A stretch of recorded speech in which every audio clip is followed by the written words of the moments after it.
In this video, we're going to take a look at driving techniques for Mercedes-Benz Unimogs both on and off the road.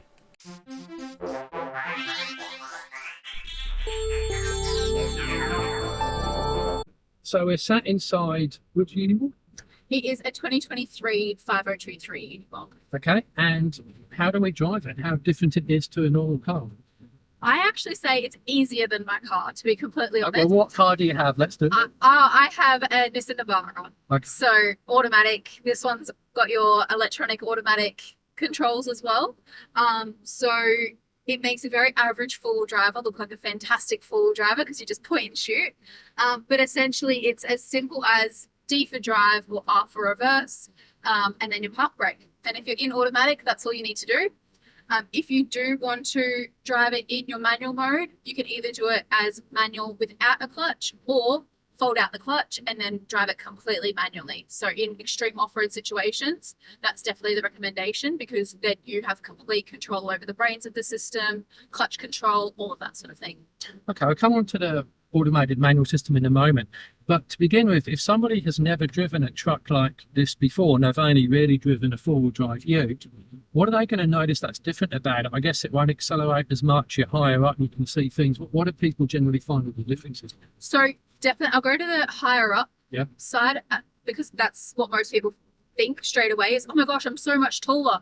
It can be a little bit scary for them, but then once they realize the advantages that actually has, instead of being behind someone, but obviously we don't buy a Unimog to be on the highway, but Australia being so big, we do spend a lot of our time on the highway. So being up high means we're not waiting for the person in front of us to slam on their brakes and then that's when you react. You can see kilometers ahead and you know that an incident isn't happening. You know what the traffic conditions like, so it's a very safe way to drive. And then on the slow side of things, yes, they're definitely not a speed demon, but they're not built to be a speed demon. You will feel the gear changes and you will feel the truck pushing in the clutch, that sort of thing. What sort of difficulties or challenges do people have adjusting to driving a truck if they've never driven one before? I think it would just be the size awareness and I guess spatial awareness on the road. Even I find it when you first get into a truck, you find yourself in the middle of the road for the first few 100 meters, like, oh wait, I'm bigger, I can go closer to the side, just because you're not really thinking straight away about your size. But it's really just the awareness, like when you get in any other car, you go from a hatchback to a ute, there's that time to adjust, and it's the exact same with the Unimog. And I guess you've got a lot of cameras because now you don't need to worry about you do need to worry about what's behind you, but I think there's a reversing camera up there, or rear vision camera. Yeah, so this is our Polaris 10-inch screen, which is mainly our entertainment system, but we can put up to 2 cameras on there. So a reverse camera and then a forward-facing camera. A lot of our customers are also now going for the 4-way camera system, so reverse, forward, and then 2 side cameras. Yes, that's additional safety, not only for yourself but other people, but that also has DVR recording. So if we've all seen those dash cam videos where people do silly things, that then helps you in an insurance perspective as well. So what about cruising speed? I think that the U1700s, you're looking at about 90 tops, which is why there's an overdrive for them. Same deal here, or is it faster? No, so it is computer speed limited to 100 kilometers an hour, and that's based off the NHVR in Australia, so our legislation. So at 100 kilometers an hour, if we didn't have the high speed diffs in here, we would be doing 2350 RPM, which is the same as what the 1700 is achieving with the overdrive. But with the high speed diff, which is not much of an upgrade at all from the factory, it's quite budget friendly, we are looking at 1950 RPM. Okay, so that would give you reduced cabin noise and reduced fuel consumption. Yes, correct. Okay, so essentially, will these vehicles pretty much sit at 100? Yeah, okay. Day in, day out. Even going uphill? Depends how big the hill is. Okay. But yeah, a moderate incline on a freeway, yes. So in other words, they're significantly faster. Not that fast is generally a word you use much with Unimogs, but they're faster than the U1700. Yeah. Okay, let's talk about off-road driving now. And you get into a vehicle like this and there's always stuff to look at. I can see you talked about the groups there. It's got CTIS, it's got cross-axle lockers. Talk to us about driving it off-road. What's the first thing you'd do? Well, what's our terrain? The Good first question. thing Yeah. would be looking at the terrain. If we have heavy inclines, declines, Yeah. definitely folding out the clutch and then you taking control of that clutch system. That would be number one.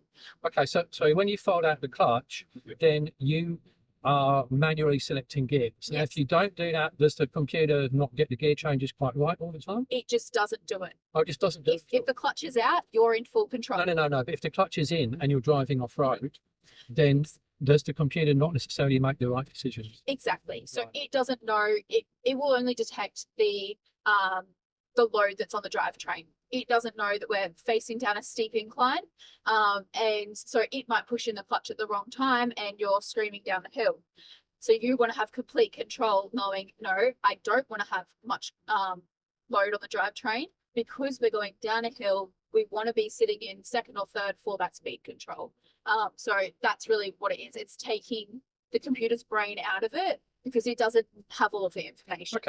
So we're going to talk about off-road driving techniques. So before we do that, let's talk about what kit this vehicle has for off-road driving. So I believe you're saying that there's an automated manual transmission. Yes, so there is. So the transmission itself is a UG100 gearbox, and then which is completely manual. But then we have EAS, which is electronic auto shift. Yeah. So your automatic controls over that manual gearbox. So we can drive it completely automatically. Yeah. Where the truck is pushing in the clutch and doing everything still as what is required for a manual gearbox. Yeah. We can drive it manually without a clutch, so just forcing it into the gears that we want it, or we have it in our complete manual mode. So we fold out the clutch and then drive it as if it is a manual. We drive it with the clutch and selecting the gears that we're wanting. Okay, so with a normal automatic, so the difference is with an automated manual, you've actually got a clutch, which your computer is in effect pressing the clutch pedal up and down for you. As a torque converter, that doesn't really happen. It's more seamless. So going down a hill, if the computer decides, if a torque converter, if the computer decides to change up a gear, it's not great, but it's ideal. But when you dip a clutch, the vehicle will actually run away down the hill. And that's actually one thing I teach when I do four-wheel drive instruction. If you are going to change gear going downhill, and you might sometimes cover the brake as you do it. And that's why you're saying, well, one of the reasons why, if you drive off-road, engage the automated clutch system and then drive it manually so that you don't get that sort of problem. And also, I guess if you're going up a hill, you can select a gear, the correct gear for going up a hill, and you don't, and the computer doesn't, and this is true of any automatic, doesn't go, oh, halfway up, let's go from third to fourth, whatever. Is that right? Exactly. Yeah. Okay. Yeah. So the truck doesn't have all of the information. It doesn't know if you're going up a hill and you need to stay in second or third or whatever the ideal speed is, gear is. It doesn't know if you're going down a hill, and it's all it knows is the load on the drivetrain, what gear it's currently in, and the revs. It can't look ahead. Yeah. Exactly. Now, can you just switch the clutch in and out or back into manual mode on the fly just as you're driving along, or do you have to stop? You can. Okay. Yes. So you could just be cruising along a dirt road, come down something and go, that's it, I'm taking control now. Yeah. From us as mere humans perspective, Yeah. I always like to stop, put it in, because then that way you also know 100%, okay, that stage is finished. It's now all on me, or now it's all back on the truck, and it's that mental shift as well. Your gear selection is just paddle shift. Okay, so it's paddle shift, right? Yeah. Okay.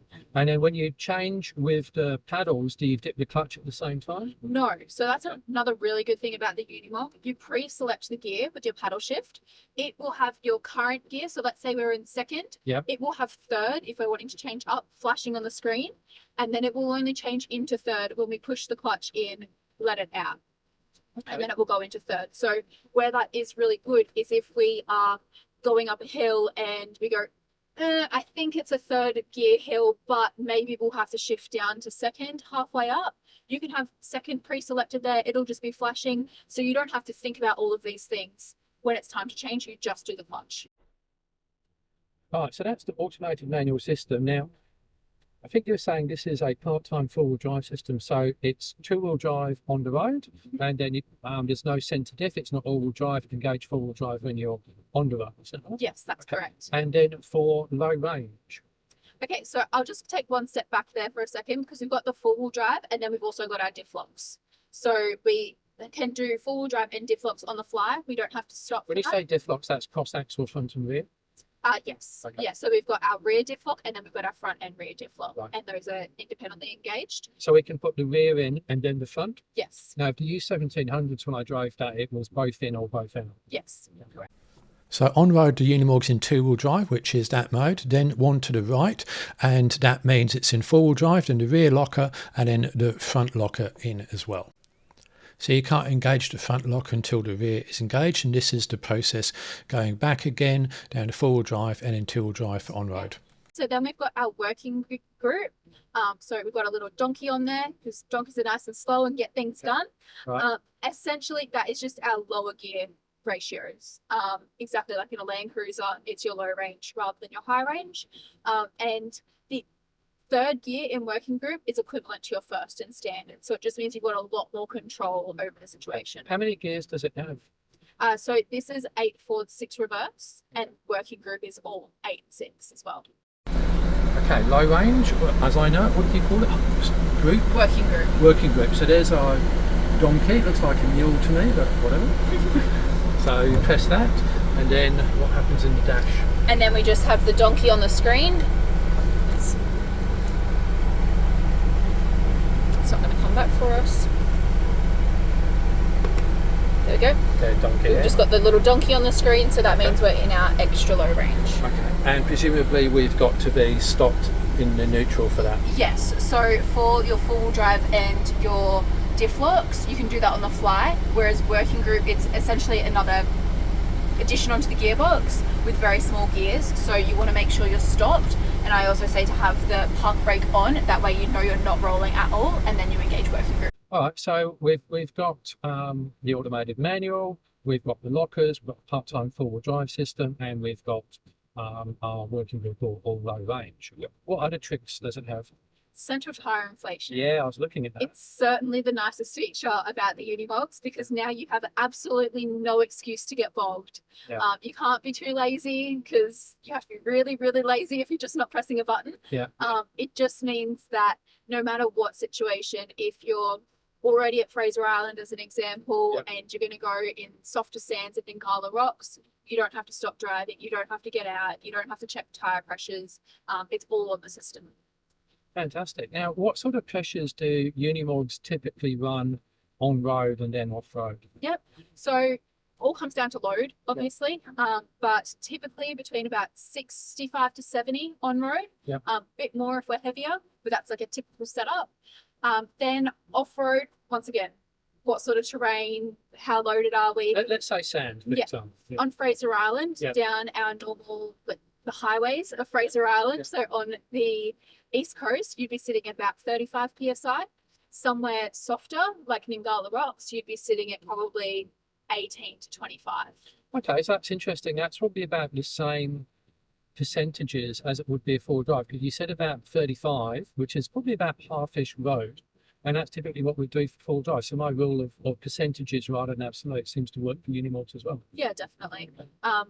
One thing, like all vehicles, we need to keep in mind whether we've got B blocks. So obviously we don't want to go too low if we don't Do have you B have blocks. V-locks on them? Yeah, so the brand new trucks automatically have B blocks as soon as we put the central tire inflation option in there, which all of our customers do.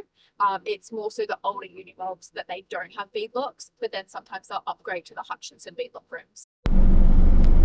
So this is the CTIS, or Central Tyre Inflation System. Allows you to change your tyre pressures as you are driving. So Tiani, how does that work? Okay, so if you want to be in your automatic mode, so you just select that one on. Yep.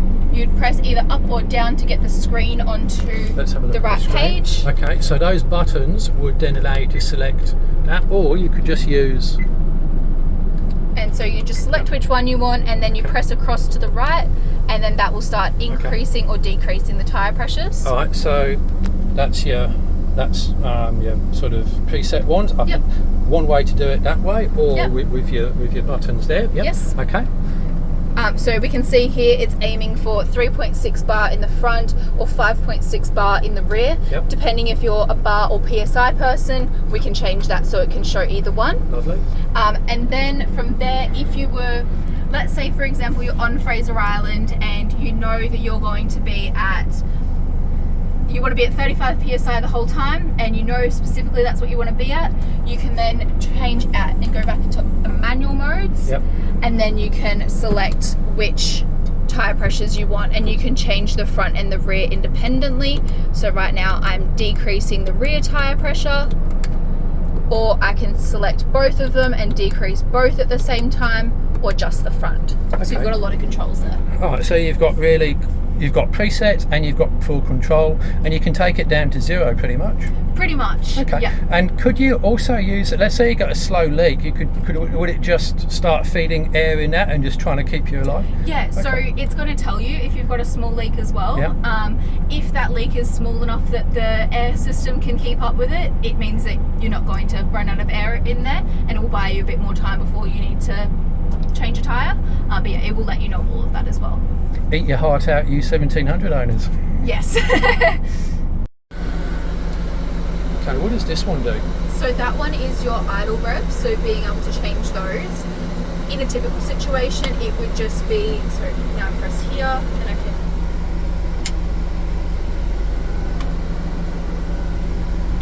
So you can change idle up and down with that. yep, there we go.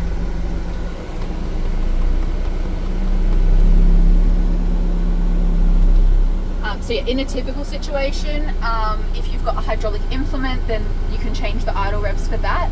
In an off-road situation, if you're going up a rocky gorge and your foot had been bouncing up and down on the accelerator, instead of doing that, you can just increase your idle revs and then just idle across those rocks rather than bouncing on the accelerator. Okay, so the U1700 I think has got the same thing, but it's actually It's a hand throttle there. Okay, Yes. but here it's just electronic controls to Yep. select it. Exactly. Okay, got it. Alright, so we've got ABS off-road here. Can I press that? Yeah.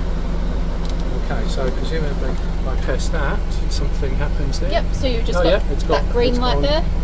On and off, yep. Yep. So what does that do for us, and when would we use it? Essentially, it's just changing the characteristics of your anti-lock braking system. So my understanding of it is that if you're going down a hill which has some soft dirt down that hill, it's going to create more of a mound in front of the tyre to then have more traction to brake against. Okay, sounds like it just allows the wheels to lock up a little bit more than normal, which is usual for off-road ABS. So something else different from a car is this one. What does that do? Yeah, so that's your EGRs, so your exhaust gas regeneration. Yeah. Essentially, unlike Japanese trucks where you can't stop the truck or turn off the truck when that is doing a regen, the Unimog, you can just go about your normal day. If it's doing a regen, you can turn it off, you can turn it back on, and the only time you would then need to turn it off is if you're about to go deep water fording, and it was doing a scheduled regen. You just want to turn that off before going through the water because of how hot the muffler box gets, and then the contrast to how cool the water might be. Okay, and I guess that's an example of engineering a vehicle for off-roading right all the way through, isn't Exactly. it? Because you wouldn't think to spend the engineering effort to do that unless it was a specific off-road vehicle. Exactly. Yeah, okay. Now we've got 12 and 24 volt here, so this truck is naturally 24 volt Yes. and the 12 volt. It's just for some of their accessories. So at the back here we have a 200 amp hour slimline Energive battery system, as well as an inverter and other bits and pieces that this customer's chosen. So that's just some controls for that. Okay, and everything else looks pretty standard car-like. So we've got lights here, we've got power windows, standard controls, and everything else, steering wheel, indicator, stalk, everything else is pretty standard car-like, isn't it? Yep, we do have our exhaust brake, so our two-stage exhaust brake. Yeah, other than that, pretty much a car. Just like a car. So that's how to drive a modern Unimog. If you want to know more about Unimogs, watch my U1700 video, excerpts you can see there. And I've also got videos explaining all-wheel drive, four-wheel drive, cross-axle differential locks and more. Hope you found this video useful. Any questions, please use the comment section.